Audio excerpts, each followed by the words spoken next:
الحمد لله رب العالمين والعاقبة للمتقين ولا عدوان إلا على الظالمين اما بعد. محترم ناظرین، السلام علیکم ورحمۃ اللہ وبرکاتہ. سب سے پہلے اللہ رب العالمین کا شکر ادا کرتے ہیں کہ اللہ کے فضل سے، اس کے احسان سے درس قرآن کی 10 قسطیں مکمل ہو چکی ہیں. We have completed 10 episodes of درس قرآن.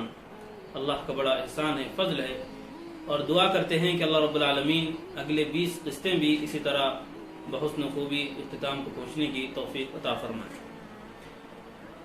آج تفسیر آپ حضرات کی خدمت میں سورۃ العادیات کی ہے. بہت ہی انٹرسٹنگ تفسیر اس کی ہوگی انشاءاللہ. بہت ہی اہم باتیں اس کے اندر تفسیر کے تعلق سے آئیں گی.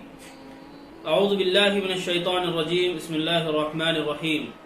والعاديات ضبحا فالموريات قدحا فالمغيرات صبحا فأثرن به نقعا فوسطن به جمعا إن الإنسان لربه لكنود وإنه على ذلك لشهيد وإنه لحب الخير لشديد أفلا يعلم إذا بعثر ما في القبور وحصل ما في الصدور إن ربهم بهم يومئذ لخبير. اللہ کے نام سے جو بڑا مہربان نہایت رحم والا ہے. ان گھوڑوں کی قسم جو ہانپ ہانپ کر دوڑتے ہیں، پھر اپنے ٹاپوں سے چنگاریاں اڑاتے ہیں، پھر صبح کے وقت یلغار کرتے ہیں تو اس سے غبار اڑتے جاتے ہیں، پھر اسی کے ساتھ فوج کے درمیان گھس جاتے ہیں. واقعہ یہ ہے کہ انسان اپنے رب کا حد درجہ ناشکرا ہے، اور یقیناً وہ اس پر گواہ بھی ہے، اور بلا شبہ وہ مال کا بڑا متوالا ہے کہ اس کو پتہ نہیں کہ قبروں میں جو کچھ ہے وہ سب اتھل پتھل کر دیا جائے گا، اور سینوں میں جو کچھ بھی ہے وہ سب ظاہر کر دیا جائے گا. یقیناً ان کا رب اس دن کی پوری خبر رکھتا ہے.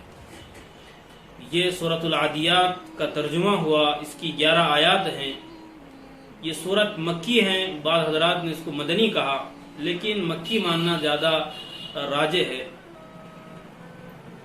اس سورت کا موضوع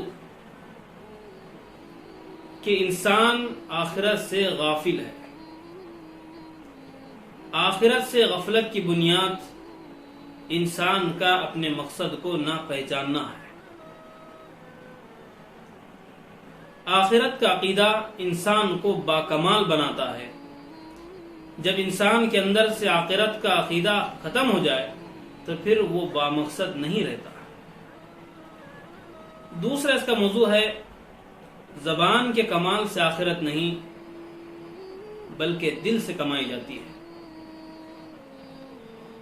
ایمان نام صرف لپ سروس کا نہیں بلکہ ایکشن کا ہے، اپنے آپ کو کام پر لگانے کا ہے. تو سب سے پہلے اللہ رب العالمین نے 5 آیتوں میں قسم کھائی گھوڑوں کی. گھوڑوں کی 5 صفتیں اللہ نے بیان فرمائی ہے. سب سے پہلی بات والعادیات ضبحا. قسم ہے ان گھوڑوں کی جو ہانپ ہانپ کر چلتے ہیں، دوڑتے ہیں. اللہ رب العالمین نے گھوڑوں کی قسم اس لیے کھائی کہ گھوڑا ایک ایسا جانور ہے جو ہر زمانے میں پسندیدہ رہا ہے، اور ایک اہم سواری کی اس کو حیثیت حاصل رہی ہے. اور خاص کر عرب لوگ اس سے بہت مانوس تھے، اور جنگوں کے اندر اس کا استعمال کیا جاتا تھا، اور دشمن پر حملہ آور ہونے کے لیے گھوڑے سے کافی مدد لی جاتی تھی. تو اس سے مانوس تھے، اس لیے اللہ نے گھوڑوں کی مثالوں کے ذریعے ان کو بات سمجھائی کہ ان گھوڑوں کی قسم جو ہانپ ہانپ کر دوڑتے ہیں. ایک تو یہ قسم کھائی فالموریات قدحا. جب پتھریلی زمین پر چلتے ہیں تو ان کے ٹاپوں سے چنگاری اڑتی ہے. جو ٹاپ ہوتے ہیں، جو نالین اس کی ہوتی ہیں، وہ لوہے کی بنی ہوتی ہیں. جب وہ پتھر سے ٹکراتی ہے تو بھی اس سے چنگاری نکلتی ہے. تو یہ گھوڑوں کے تیز دوڑنے کی طرف اشارہ ہے کہ اتنی تیزی سے دوڑنے والے گھوڑے. فالمغیرات صبحا. اور صبح سویرے حملہ کرتے ہیں. عرب کا معمول تھا کہ وہ صبح سویرے حملہ کیا کرتے تھے، رات کو حملہ نہیں کرتے تھے، کیونکہ صبح کے وقت دشمن غفلت کی حالت میں ہوتا ہے، اس لیے اس وقت وہ حملہ کرتے تھے. فَأَثَرْنَ بِهِ نَقْعًا. جب گھوڑے دوڑتے ہیں تو پھر ایک غبار اڑاتے ہوئے دوڑتے ہیں، یہ بھی ان کی تیزی کی طرف اشارہ ہے۔ اور آخر میں بات بیان فرمائیں فَوَسَطْنَ بِهِ جَمْعًا، فوج کے درمیان میں گھس جاتے ہیں، بیچوں بیچ گھس جاتے ہیں۔ 5 صفت اللہ نے گھوڑے کی بیان فرمائی، ایک ہانپ کر دوڑنا، دوسرا ٹاپوں کے ذریعے چنگاری نکلنا دوڑنے کی وجہ سے، اور تیسری بات صبح سویرے حملہ کرنا۔ چوتھی بات یہ ہے کہ جب دوڑتے ہیں تو غبار اڑتا ہے۔ 5ویں بات یہ ہے کہ درمیان میں گھس جاتے ہیں، فوج کے وہ لشکر کے درمیان میں گھس جاتے ہیں۔ ایک گھوڑا جس کو مالک نے گھاس پوس دیا، اس کا تھوڑا سا خیال کیا، اس گھوڑے کی حالت یہ ہے کہ گھوڑا اپنے آپ کو مالک کے لیے قربان کر رہا ہے، نہ رات کو دیکھ رہا ہے، نہ دن کو دیکھ رہا ہے، نہ لشکر کو دیکھ رہا ہے، نہ پتریلی زمین کو دیکھ رہا ہے، نہ گرمی اور سردی کا موسم دیکھ رہا ہے، بس سرپٹ دوڑ رہا ہے، بھاگ رہا ہے۔ کیوں؟ اپنے مالک کی وفاداری میں، اپنے مالک کی اطاعت میں، اپنے مالک کی وفاداری میں وہ بھاگ رہا ہے، اپنے مالک کے احسان تلے وہ بھاگ رہا ہے، اپنا سب کچھ قربان کر رہا ہے۔ اور بسا اوقات تو گھوڑا اپنی جان کو خطرے میں ڈالتا ہے مالک کے خاطر، سوار کے خاطر، سوار کو بچا لیتا ہے لیکن اپنے آپ کو خطرے میں ڈال دیتا ہے۔ یہ سب گھوڑے کی صفات ہیں۔ اتنے صفات بیان کرنے کے بعد اللہ نے اہم بات کی طرف اشارہ کیا جو اس سورت کا اصل موضوع ہے۔ ان الانسان لربه لکنود، گھوڑے کا تو یہ حال ہے، تھوڑا سا چارہ کھلا دیا جائے تو وہ اپنی جان کا نذرانہ پیش کرنے کے لیے تیار، ہر وقت تیار۔ لیکن ایک انسان ہے جس کو اللہ نے اتنی ساری نعمتوں سے نوازا، اتنے احسانات سے اللہ نے نوازا، لیکن انسان کیا کر رہا ہے؟